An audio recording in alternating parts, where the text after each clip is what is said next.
कहते हैं ना, इंसान चाहे कितना भी गरीब क्यों ना हो, अगर उसके दिल में सच्चाई और ईमानदारी है तो ऊपर वाला उसे कभी खाली हाथ नहीं लौटाता। प्यारे दोस्तों, आज की कहानी में हम आपको सुनाने जा रहे हैं एक ऐसे गरीब किसान और उसकी पत्नी की दास्तान जिनकी जिंदगी बदल गई सिर्फ उनकी ईमानदारी की वजह से। लेकिन कहानी यहीं खत्म नहीं होती, क्योंकि इसमें शामिल है एक इच्छाधारी नाग नागिन और एक चालाक पंडित जो इस वरदान को अपने लिए हथियाना चाहता था।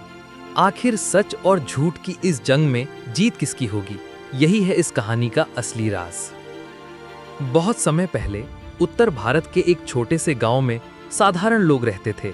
गांव का नाम था सीतापुर। यहाँ के ज्यादातर घर कच्ची मिट्टी के बने थे, जिनकी छतें घास फूस से ढकी रहती थी। बरसात आते ही ये घर टपकने लगते और गर्मियों में इतनी गर्मी होती कि लोग छांव में भी चैन से नहीं बैठ पाते। गांव के चारों ओर सूखे खेत फैले हुए थे। लोग मेहनत तो बहुत करते, पर पैदावार इतनी कम होती कि किसी तरह 2 वक्त की रोटी ही जुटा पाते। गरीबी यहाँ हर घर का साथी थी, लेकिन इस सब के बीच एक चीज थी जो गांव वालों को बांधे रखती, उनकी गहरी आस्था और भगवान पर विश्वास। प्यारे दोस्तों, इन्हीं गांव वालों में रहते थे रामू किसान और उसकी पत्नी गौरी। रामू दिन रात खेत में हल चलाता, मिट्टी खोदता और बीज बोता। सूरज की तपती धूप हो या ठंडी हवाएं, वो कभी हार नहीं मानता। उसके माथे से पसीना कपकता, हाथों में छाले पड़ जाते, लेकिन होठों पर हमेशा भगवान का नाम रहता। गौरी भी उससे कम नहीं थी। वो सुबह सुबह उठकर घर का सारा काम करती, फिर मिट्टी के चूल्हे पर रोटी बनाते समय भगवान शिव का नाम जपती। उसका मन हमेशा यही कहता, भोलेनाथ एक दिन हमारी सुनेंगे। लेकिन दोनों के जीवन की सबसे बड़ी कमी थी संतान ना होना। शादी के कई साल बीत गए थे, पर उनकी गोद अब तक सूनी थी। गांव के लोग कभी कभी ताना भी मारते, इतने साल हो गए, इनके घर में चिराग क्यों नहीं जला। इन तानों को सुनकर गौरी की आंखें नम हो जाती, लेकिन रामू उसे हमेशा दिलासा देता, गौरी, भगवान की मर्जी के बिना कुछ नहीं होता, धीरज रखो, एक दिन जरूर कृपा होगी। प्यारे दोस्तों, गांव के बीचों बीच एक प्राचीन शिव मंदिर था, पत्थरों से बना हुआ, जिसके चारों ओर बेल पत्र और पीपल के पेड़ लगे हुए थे। घंटियों की गूंज और अगरबत्ती की महक से मंदिर का वातावरण हमेशा पवित्र बना रहता। हर सुबह और शाम रामू और गौरी सबसे पहले वहीं पहुंचते। वे भगवान शिव के सामने दीप जलाते, जल चढ़ाते और प्रार्थना करते। उनकी आंखों में हमेशा यही निवेदन रहता, हे भोलेनाथ, हमें भी एक संतान का सुख दें। मंदिर में सेवा करने वाला था गांव का पंडित हरिदास। बाहर से देखने में वो बहुत धार्मिक लगता था। साफ धोती, माथे पर तिलक, हाथ में माला, लेकिन भीतर से वो थोड़ा अलग स्वभाव का था। वह पूजा पाठ तो करता, लेकिन अक्सर दान दक्षिणा और पैसे के पीछे ही ज्यादा रहता। गरीब किसान उसके पास जाते तो वह उनसे मुंह फेर लेता और अमीरों को देखकर तुरंत झुक जाता।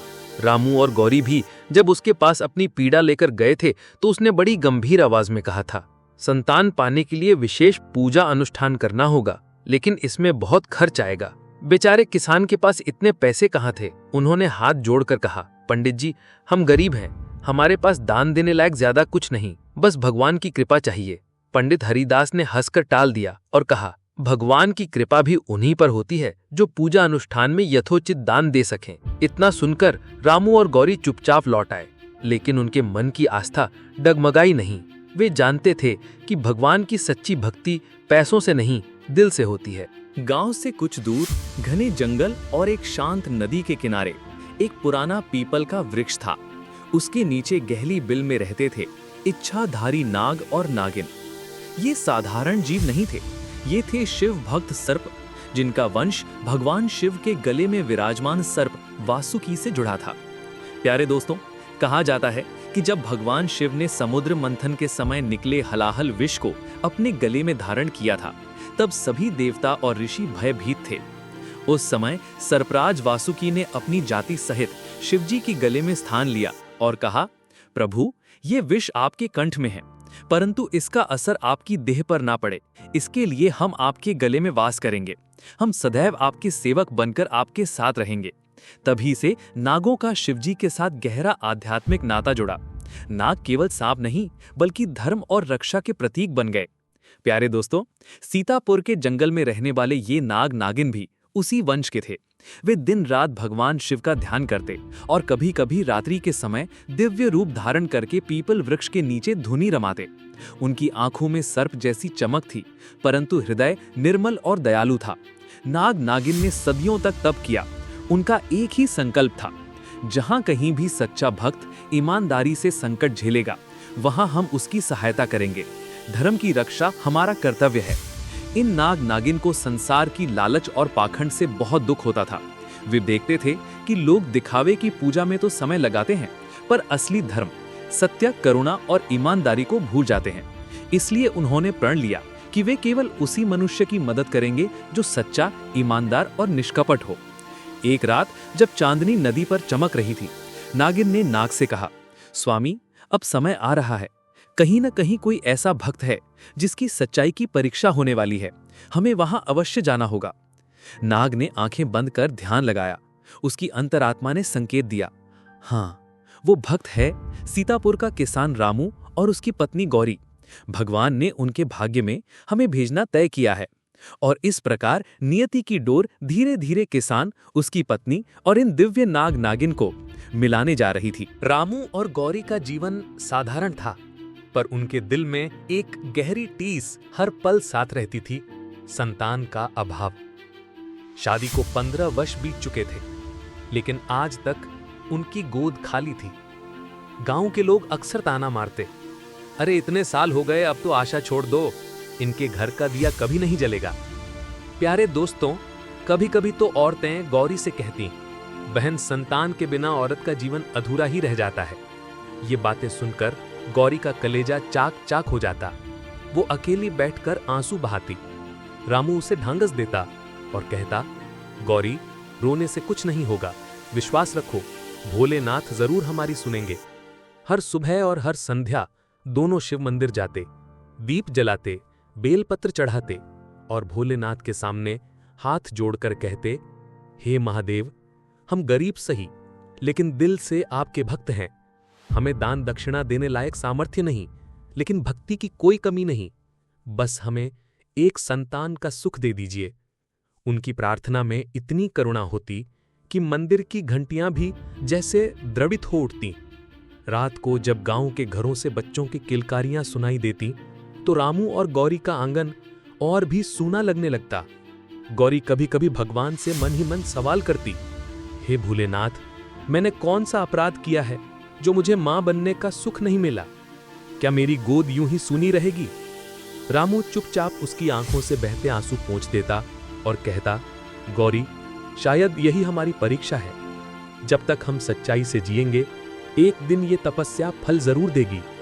प्यारे दोस्तों, रामू और गौरी भले ही गरीब थे, लेकिन उनका दिल बहुत बड़ा था। अगर खेत से ज्यादा अनाज निकलता तो वे पड़ोसियों को बांट देते। अगर कोई मजदूर भूखा दिखता तो गौरी अपने हिस्से की रोटी भी उसे खिला देती। गांव में कभी झगड़ा होता तो रामू हमेशा सच का साथ देता, चाहे नुकसान उसका ही क्यों न हो। रामू की जबान पर कभी झूठ नहीं आया। गौरी भी दूसरों की चीज को हाथ लगाना पाप मानती थी। गांव के बड़े बुजुर्ग अक्सर कहते, रामू और गौरी सचमुच पुण्यात्मा हैं, काश भगवान इन्हें संतान का सुख दे दें। लेकिन नियति जैसे अब भी उनकी परीक्षा ले रही थी। एक दिन दोपहर को जब सूरज तेज चमक रहा था और खेतों में सन्नाटा पसरा हुआ था, रामू अपने खेत में हल चला रहा था। अचानक उसने देखा कि पास के पीपल के पेड़ के नीचे कुछ अजीब हलचल है। उसकी नजर गई तो देखा 2 सुंदर नाग और नागिन वहां आपस में लिपटे हुए बैठे हैं। रामू के हाथ से हल छूट गया। पहले तो उसे भय हुआ, लेकिन फिर उसने हाथ जोड़कर कहा, हे नाग देवता, मैं आपका कोई अहित नहीं करूंगा। आप इस धरती पर मेरे जैसे ही अधिकार रखते हैं। इतना कहना था कि अचानक चारों ओर दिव्य प्रकाश फैल गया। हवा में शंख और घंटियों की ध्वनि गूंजने लगी। नदी के किनारे बहता जल जैसे थम गया। पीपल वृक्ष के नीचे वही नाग नागिन धीरे धीरे अपने वास्तविक रूप में बदलने लगे। रामू ने विस्मय से देखा। उसके सामने खड़े थे इच्छाधारी नाग और नागिन, दिव्य आभा से चमकते हुए। उनके शरीर से तेजस्विता झलक रही थी। माथे पर शिव का चिन्ह दमक रहा था। नाग ने गंभीर स्वर में कहा, किसान, तुम्हारी सच्चाई और ईमानदारी ने हमें बहुत प्रसन्न किया है। तुमने भय के समय भी हमें सताने का विचार नहीं किया। यही सच्चा धर्म है। नागिन ने मधुर स्वर में कहा, हम शिव भक्त हैं। हमें भगवान शिव ने आशीर्वाद दिया है कि हम सच्चे भक्तों की मनोकामना पूरी करें। आज हम तुम्हें वरदान देना चाहते हैं। रामू की आंखों से आंसू बह निकले। उसने कांपते स्वर में कहा, हे नाग देवता, हे माता, हमें धन दौलत नहीं चाहिए, बस हमारी गोद सूनी है। हमें संतान का सुख मिल जाए, यही हमारे जीवन की सबसे बड़ी पूंजी होगी।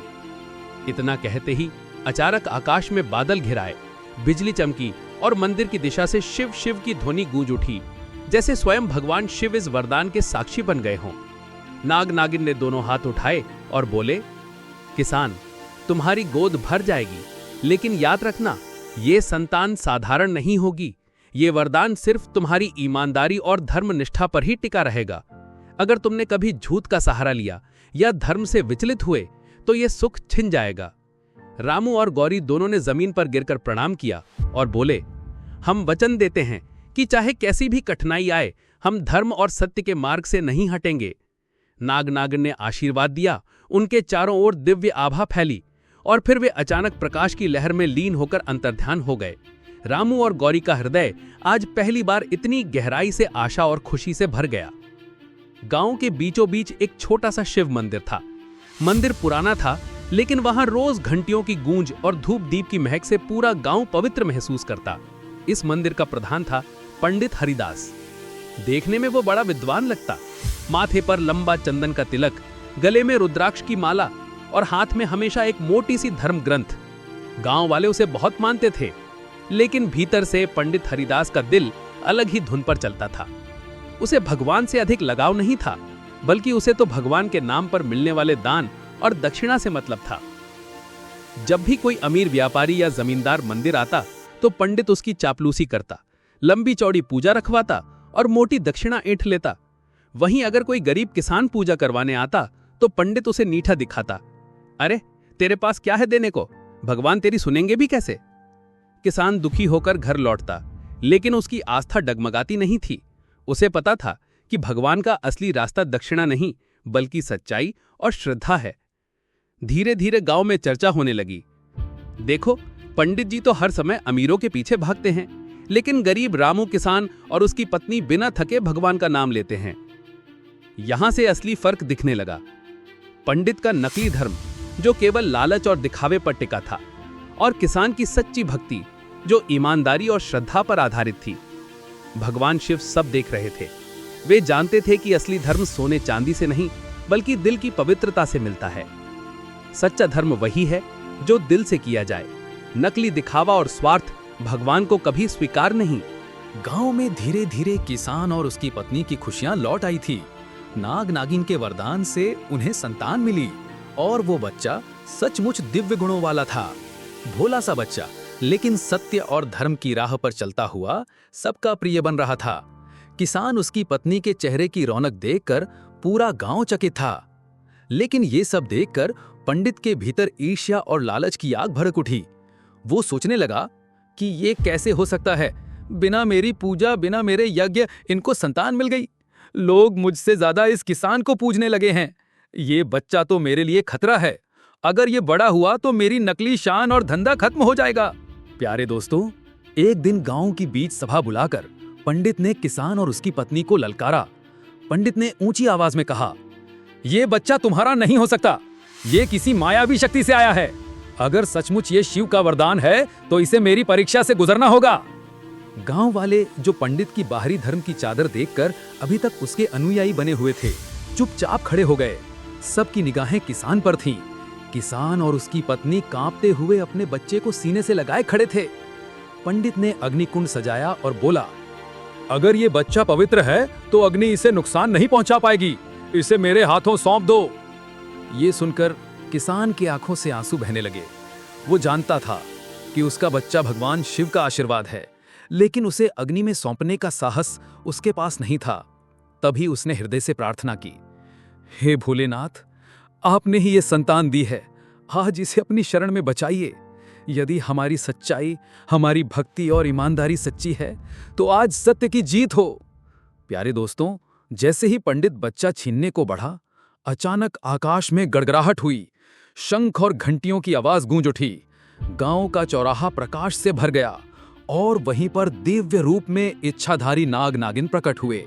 उनके शरीर से दिव्य आभा निकल रही थी, मानो स्वयं शिव की कृपा प्रवाहित हो रही हो। नाग ने पंडित की ओर क्रोध से देखा और गर्जना की, अरे अधर्म के पुतले, तूने धर्म का चोला पहनकर अपने स्वार्थ के लिए लोगों को छला किया है।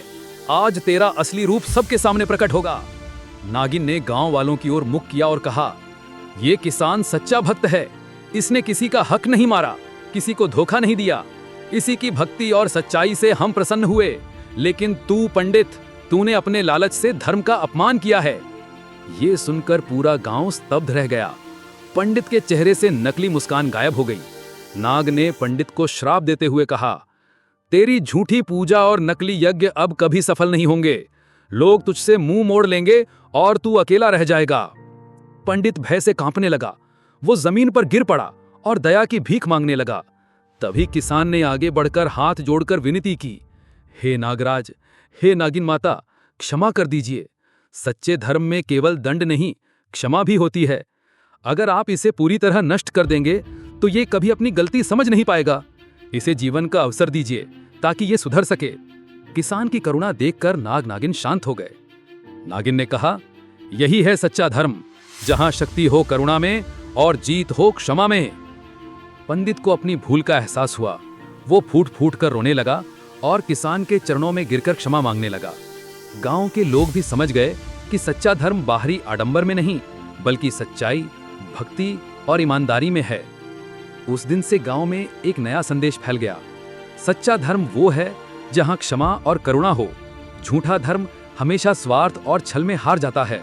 गांव में भारी हलचल के बाद जब नाग नागिन पुनः दिव्य रूप में प्रकट हुए तो पूरे गांव ने अपने जीवन में पहली बार सच्चे धर्म का असली स्वरूप देखा।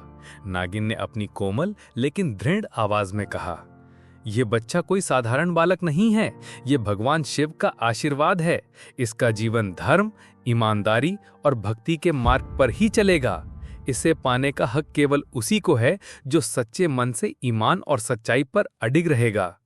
सारा गांव देख रहा था कि किसान और उसकी पत्नी के चेहरे पर आंसुओं की धाराएं बह रही थीं, लेकिन उन आंसुओं में दुख नहीं, बल्कि अपार कृतज्ञता और सुख का अनुभव था। पंडित वहीं खड़ा थर-थर कांप रहा था। अभी अभी मिले श्राप से उसका तेज लुप्त हो गया था। पर किसान ने हाथ जोड़कर प्रार्थना की, हे नाग नागिन देव, कृपा करिए। धर्म में क्षमा भी सबसे बड़ा गुण है।